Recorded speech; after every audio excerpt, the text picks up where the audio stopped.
Bonjour à toutes et à tous et merci à vous de nous rejoindre pour cette nouvelle édition dont voici les principaux titres.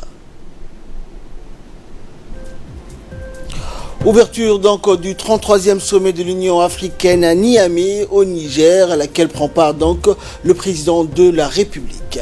Et au Togo, le parti au pouvoir est grand vainqueur des élections municipales.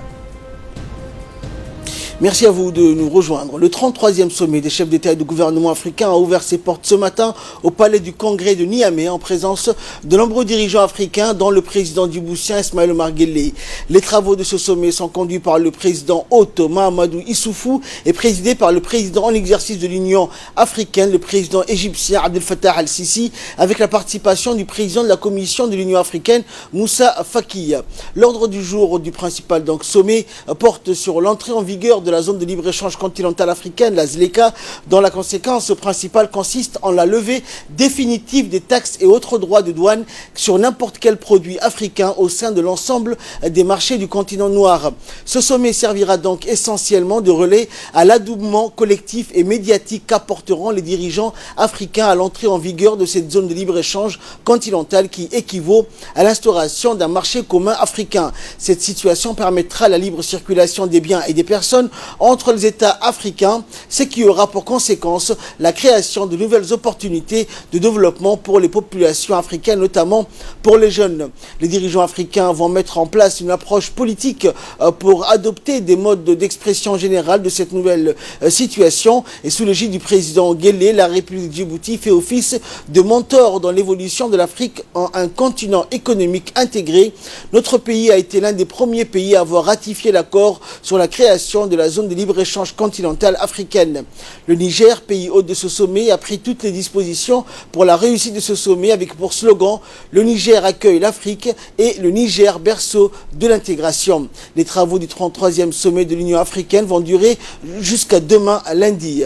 Outre sa participation aux travaux de ce sommet, le président Guelleh aura des entretiens bilatéraux avec des dirigeants et responsables d'institutions régionales, continentales et internationales. Une importante délégation composée entre autres du ministre des Affaires étrangères Mohamed Ali Youssouf, du ministre du Commerce Hassan Ahmed Ibrahim, de l'ambassadeur de Djibouti auprès de l'Éthiopie et de l'Union africaine Mohamed Idriss Farah participe à ce sommet aux côtés du chef de l'État djiboutien. Et le président de la République, donc, qui était arrivé hier après-midi à Niamey, capitale du Niger, pour participer aux travaux du sommet de l'Union africaine, dont la réunion des chefs d'État et de gouvernement a eu lieu donc aujourd'hui au palais du Congrès de Niamey. À sa descente d'avion, le président Guelleh a été accueilli par le Premier ministre du Niger, Maman Oumarou.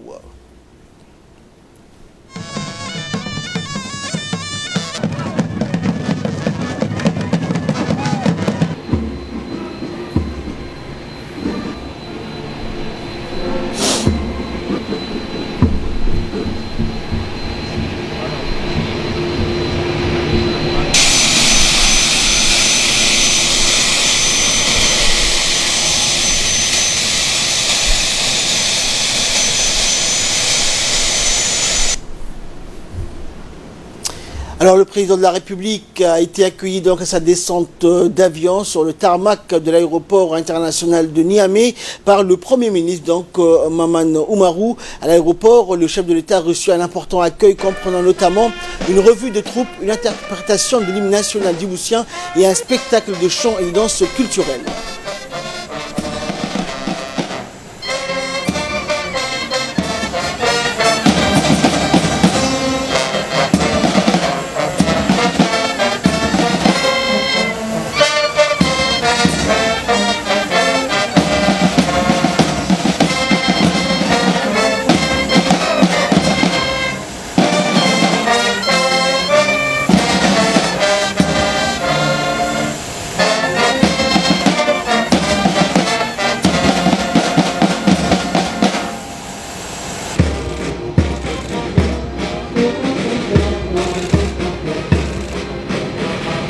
Que le président de la République a pris part hier soir, à l'instar de tous ses homologues africains, présents à Niamey, à un dîner donc de gala offert par le président du pays hôte de ce sommet de l'Union africaine, M. Mahamadou Issoufou. Sur les ordres du capitaine Moussa Boubakar, commandant de l'unité spéciale d'intervention de la gendarmerie nationale. À vos ordres, Excellence.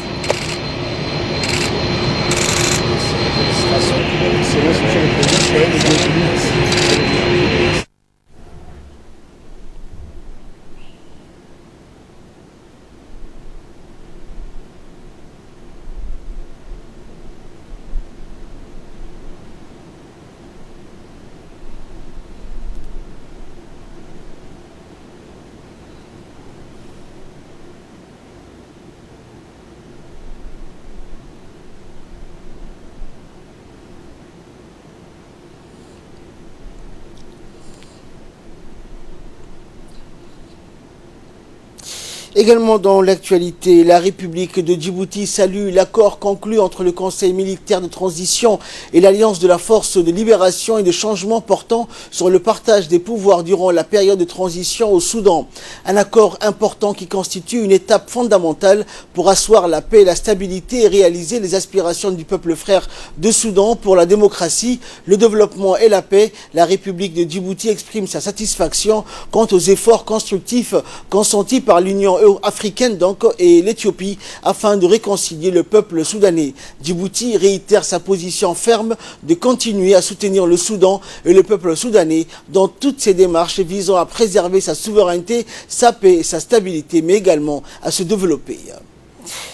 À l'agenda du Premier ministre, chef du gouvernement par intérim, ce dimanche, 2 visites d'adieu effectuées en milieu de matinée, celle de l'ambassadeur de France. Pour commencer, Christophe Guilou a été reçu par le Premier ministre Abdelkader Kamel Mohamed. L'entrevue s'est déroulée au salon d'honneur de la primature. L'ambassadeur Guilou, qui est arrivé au terme de son accréditation en République de Djibouti, venait donc de faire ses adieux au Premier ministre.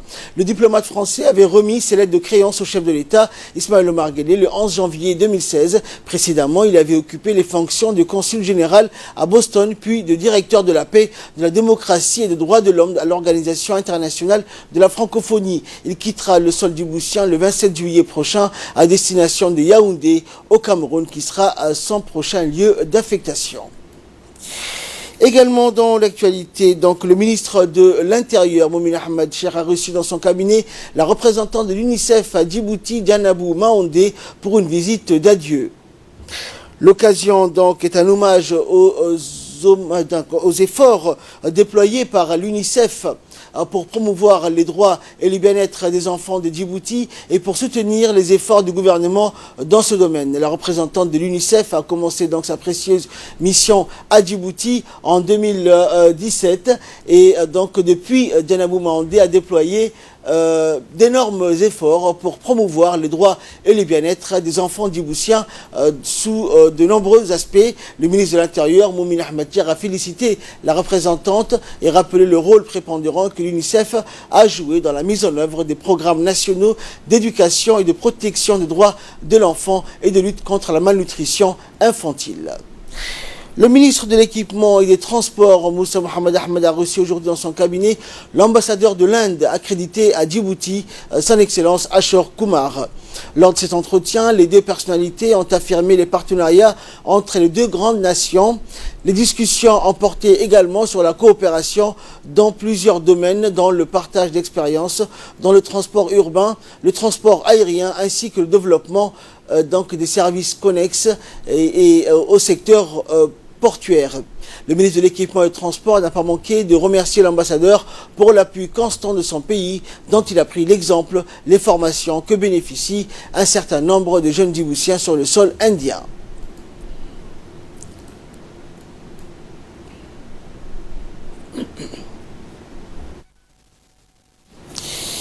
Et également au ministère de l'Équipement et des Transports, cette fois-ci, le ministre a reçu aujourd'hui dans son cabinet l'ambassadeur du Royaume d'Arabie Saoudite, Abdelaziz Abdallah Al-Matar, était présent aussi à cette réunion, le secrétaire général du ministère de l'Équipement et des Transports, Saïd Nou Hassan. Lors de cet entretien, les deux personnalités ont affirmé les partenariats entre les deux pays frères. Les discussions ont porté également sur la coopération dans plusieurs domaines, notamment le transport aérien, la réhabilitation de la route nationale 1 d'Ikil-Galafi, ainsi que la remise en état de la route du roi Fahad Djibouti-Tadjoura.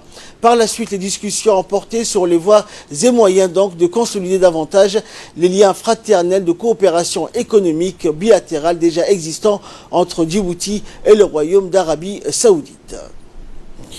Le ministre du Travail chargé de la réforme de l'administration, Ismaël Ibrahim Roblé, a reçu la représentante de l'UNICEF, Dianabou Maondé, à son cabinet.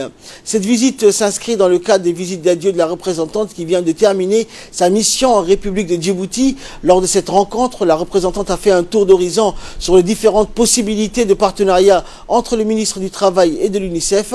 De son côté, le ministre Isman a évoqué plusieurs questions relatives au sujet de l'employabilité vulnérabilité des jeunes et adolescents. Il a également fait part à la représentante de l'UNICEF des activités de son département ministériel, à savoir la lutte contre le travail des enfants et la protection de l'enfant, qui constituent des domaines d'action clés pour le ministère du Travail. Au terme de cette rencontre, il a été convenu de mettre en place un programme pour éradiquer le travail des enfants en République de Djibouti. Et la rencontre s'est clôturée par la remise de cadeaux à la représentante de l'UNICEF en guise de remerciement de services rendus à la nation.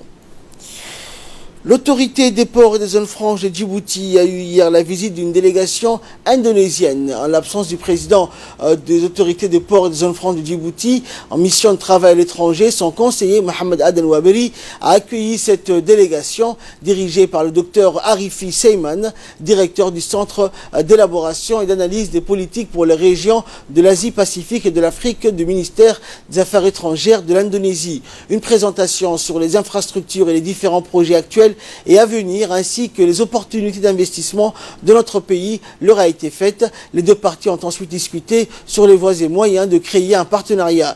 Enfin, Dr Arifi et sa délégation ont effectué une visite au port de DMP et au SGTD, où le responsable de chacun de ces sites leur a donné des explications. Notons au passage que la visite de cette délégation fait suite à celle de Bousria Basnour, ambassadeur de l'Indonésie à Djibouti et résident à Addis Abeba en avril dernier.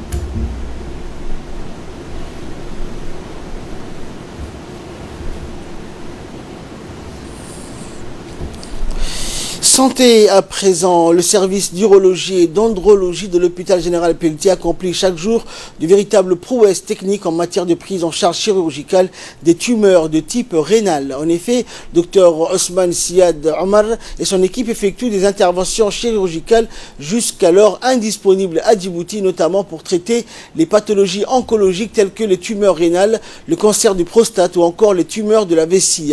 Il s'agit donc d'interventions chirurgicales lourdes qui nécessitent une grande préparation et une mobilisation importante des ressources de pointe en phase préopératoire et anesthésique. Dorénavant, les malades djiboutiens n'ont plus besoin de voyager sous d'autres cieux pour pouvoir bénéficier de ces genres d'interventions spécialisées. Ces innovations s'inscrivent donc dans le cadre de la politique promotionnelle que mène le ministère de la Santé en termes de diversification d'offres de soins, de prestations et d'actes chirurgicaux spécialisés à Djibouti. En nouvelles du pays toujours, les jeunes les jeunes djiboutiens s'orientent vers l'innovation. C'est ce que traduit cette équipe de jeunes étudiant qui a pris part au concours de la robotique panafricaine qui s'est tenu au Ghana. Cette jeune équipe, composée de 2 équipes d'ingénieurs, se sont classés 2e et 3e de cette compétition panafricaine de la robotique, avec cette année la participation de 21 pays africains et une équipe américaine. Une équipe du centre de l'entrepreneuriat avec à sa tête la directrice générale Oubah Malo et ses dirigeants ont bien préparé les jeunes talents et accompagné au Ghana. Notons au passage que ce tournoi, qui a réuni des équipes de robotique de niveau intermédiaire, secondaire et universitaire, a été axé sur les défis scientifiques et techniques pertinents au développement durable de l'Afrique. Et toujours à Djibouti, depuis leur arrivée le 1er juillet, les membres de la délégation de Djibouti enchaînent visites et rendez-vous à un rythme effréné.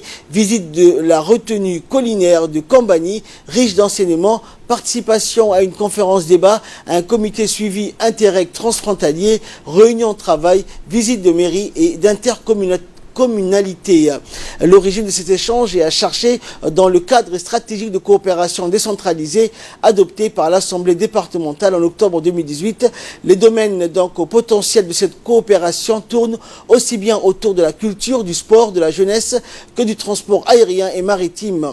À cet effet, des visites de sites comme celle du centre d'enfouissement, les échanges avec les communes de Bandrella témoignent donc d'une volonté de jeter les bases d'une coopération durable et opérationnelle opérationnel. Près de 80 personnes ont notamment pris à la conférence éclairée de témoignages universitaires qui permettraient de mieux mesurer les grands enjeux géostratégiques dans un environnement régional en pleine mutation. Et enfin, nécrologie pour clore l'actualité nationale. Donc, c'est avec une grande émotion que nous avons appris hier la mort d'un père de famille, Ali Ahmed Aden, chef de service donc de l'ONEAD, survenu à l'hôpital Pelletier. Ali Ahmed Aden est né à Djibouti en 1981. Le défunt a laissé derrière lui une veuve et 2 filles.